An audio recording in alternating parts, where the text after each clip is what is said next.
Could your single parenting raising be affecting your marriage in a negative way? Could being raised by a single parent be ruining your marriage? Listen, I am not saying that to judge because I was certainly raised by a single mom. And I believe my mom did an awesome job. And my mom is this amazing, smart, resilient woman. Like my mother built her own home in the 80s at a time when it wasn't popular for African American women to own a home. In fact, I think like amongst my friend group and our family, as a single mom, my mom was the first to build her home. And it was wonderful to watch. Like I watched my mom go sit down with the contractor, have the plans, pick the lot, the land. She took me through the entire process. She let me see them knock the trees down from the land, like put the wood frame up. We literally shared that journey, and it was a beautiful journey. So my mom, like she's an amazing woman, but I didn't see her be a wife. So imagine when I decided to get married without knowing the ideas and the thoughts that I took with me inside of marriage. Now, my dad was always a part of my life, but I didn't see him like father from inside the house. I didn't see him provide. I didn't see him pay bills. I didn't know what that looked like. I didn't know what it looked like to have a man present in your home at all times who helped out. In fact, my family is very female dominant. My mom has 9 sisters. So my grandmother gave birth to 10 girls and 2 boys. And even though my grandparents were married, I still didn't see an example of like a husband and a wife working together. I actually witnessed my grandmother seemingly to do everything. Like my granddad was there, he worked. I remember him owning a taxi service. I remember him. I think my granddad used to drive trucks, and he would always keep his money in his pocket, and he would give my grandmother money. But I never heard his voice in how to do things, how to run the household. So you have to begin to ask the question, how is this going to show up in my marriage? And so for me in my marriage, and I wasn't asking the question, I can now reflect back.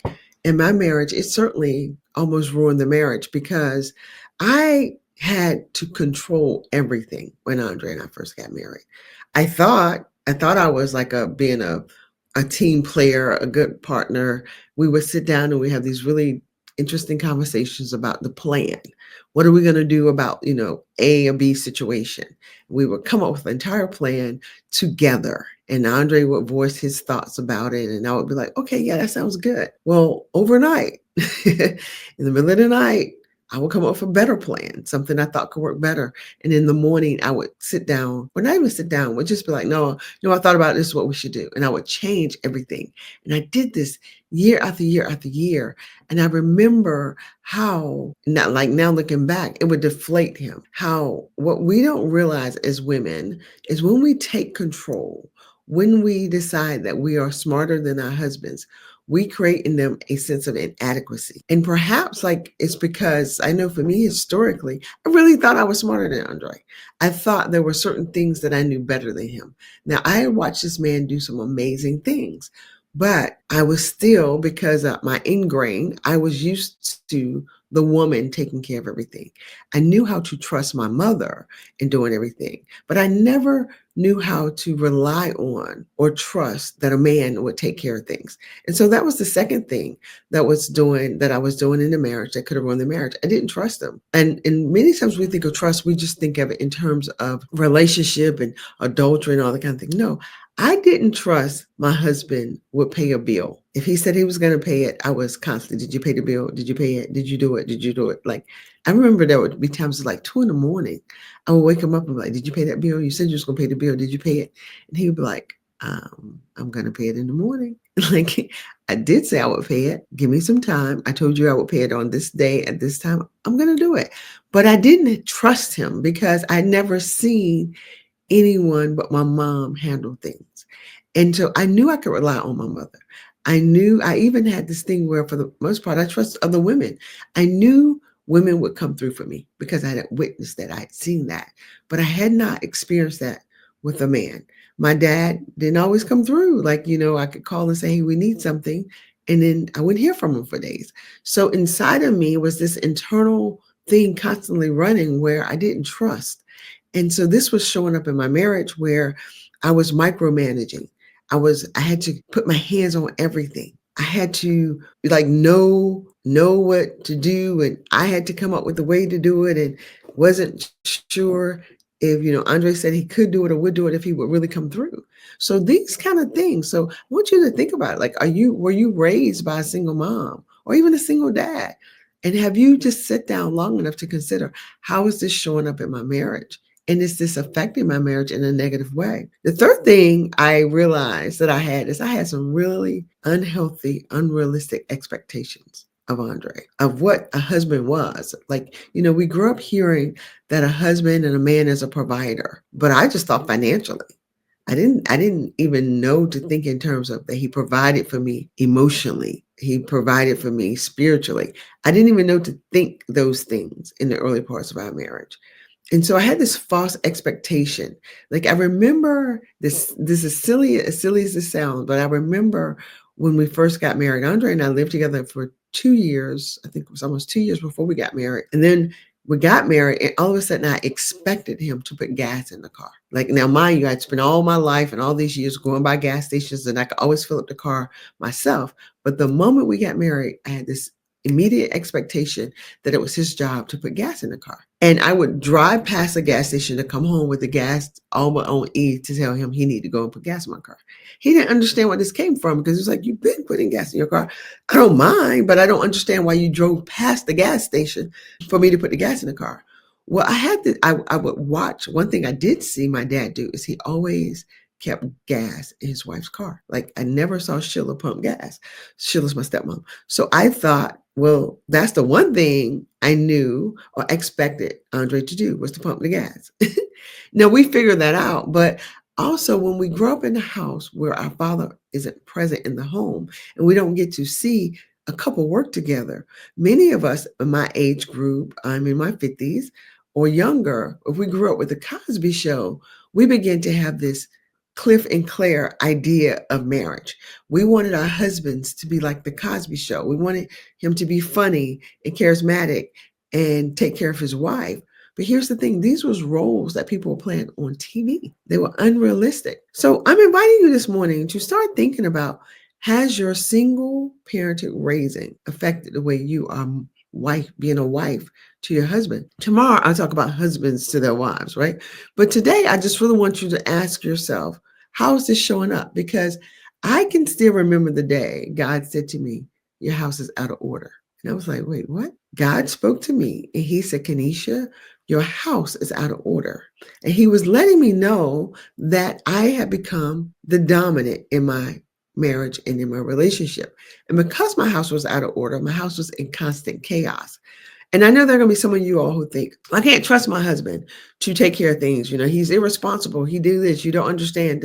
But here's the thing. Responsibility happens when, one, a person is either taught how to do a thing or experience a thing and fell at it and then get an opportunity to experience it again. And I get it. Like, as a woman, we don't want to risk the failing being, he didn't pay the mortgage. You know who you're married to. This one gets me. And I had to, this was for me too. We will marry these men because we love them. We will marry these men because there's a part of us, I hope, that we honor them, that we think that they were good enough to give our bodies to, our souls to, and we've connected to them. But we don't trust the process of allowing them to grow the way we grow. Andre and I got married in our 20s. What does a 20-year-old really know? We was both figuring it out. But instead of me having grace, because I didn't have a model, I didn't have anyone sit me down and talk to me about marriage and how, Kenesha, guess what? In this marriage, there are things that you don't know and there are things Andre don't know, but together you'll figure them out. And in the figuring out, sometimes it will look like failure. It'll look like big mistakes, but you got to learn to forgive. And so that's what God was saying to me when he said my house was out of order. And I remember when I took my hands off the wheel and I said to Andre, whatever decision you make, I'm with you. So if we have to live, thank you for the heart. I can't tell who you are because I'm on StreamYard. If we have to live in a car, I'll live in a car with you. And my husband was like, what?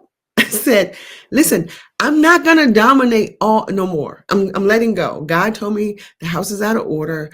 I'm going to submit to your will. Now here, know this, my relationship with God was such that what God really said to me was later. He said, "You're struggling to submit to your husband because you're not submitted to me." That thing pierced me in my heart. He was like, your struggle with submission is not to Andre, it's to me. And so I had to learn to submit to God because I am what I call a God girl. So I'm trying to live my life according to his word. And he says, submit to one another, submit to me first. We have to submit to God first. And so what he taught me during that journey of when I let go, and I said, okay, God, I will let Andre be the head of this house. Like I'm going to let, right? Meaning that whatever decision he decide, I'll surrender to it. It was hard. And there would be times he would decide something. I'd be like, oh no, this isn't going to work. But here's what I knew. Now, because I was in submission to God and doing it his way, I could trust that God was going to protect me. Like that's what I love about God. When you submit to him, when you honor what God tells you to do, he is now required to protect you. He told me to submit to him, and then he has to hold to his word. So when I tell you, when we found ourselves in situations where I thought, how is this going to work out? I can't believe Andre made that decision. Oh my God, this is horrible. God will make a provision every single time. But before, when my house was out of order, I had to, I was in control. I had to figure things out. I had to solve the problems. It was on me. And I'm in Andre's face and in his head and in his ear, and I'm constantly dragging him down. So what I'm just simply inviting you to is if you have a husband who one, he loves you. What I knew about Andre is, and I remember the first time I recognized this, it was before I married him. My husband didn't just love me, he adored me. And there's a difference. There's a difference from being loved and being adored. So in him adoring me, when a person adores something, you want to protect it. You want to keep it safe. You do not want to hurt it. And so even if some of his actions will hurt me, I knew without a doubt they were never done intentionally. And because I recognized that he loved me, he adored me, but he was trying to figure it out just like I was.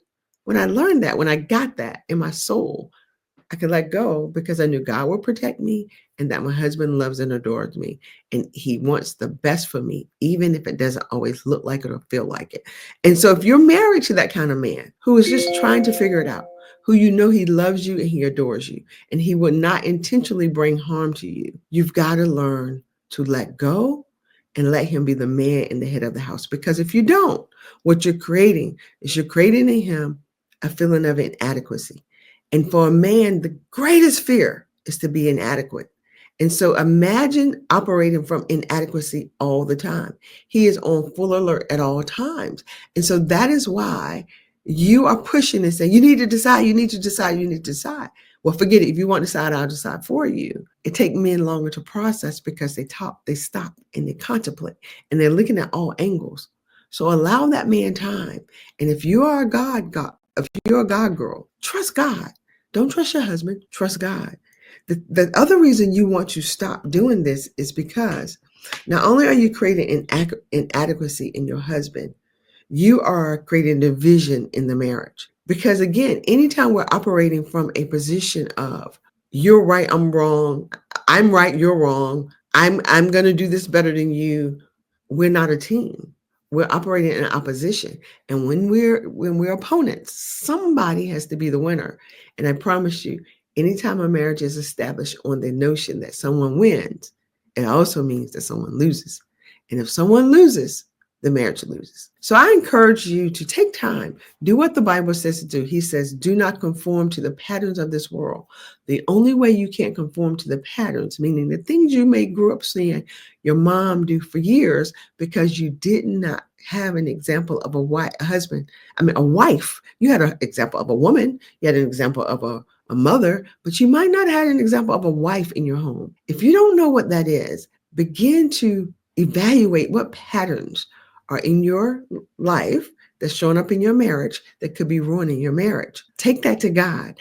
Ask him to help you with those patterns, because he says, do not conform to the patterns of this world, but be transformed by the renewing of your mind. And the way my marriage was able to get successful is I began to study, learn, read, listen to ministries about marriage. Healthy, strong, wise ministries about marriage. Not a minister who didn't honor and support his wife, but a minister who really knew how to, had gone through the trials, who gone through the fire and understood his own faults, and not just about submit. My wife needs to submit to me. She needs to do what I say, but knew how to honor and really treasure her.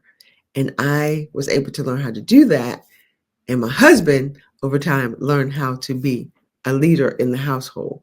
None of us are perfect. We don't have a perfect marriage, but we have the perfect marriage for us. And I believe you could do that too. So listen, if you feel like you need help overcoming the limited thoughts and beliefs that you might have that is ruining your marriage, reach out to me, verythoughtfullife.com. You'll see the link around the video. Have an amazing day. Do something great and good for yourself so that you feel good about you. And then you'll feel good enough to do something good and great for someone else. Have a blessed one. Bye-bye. Thanks so much for watching.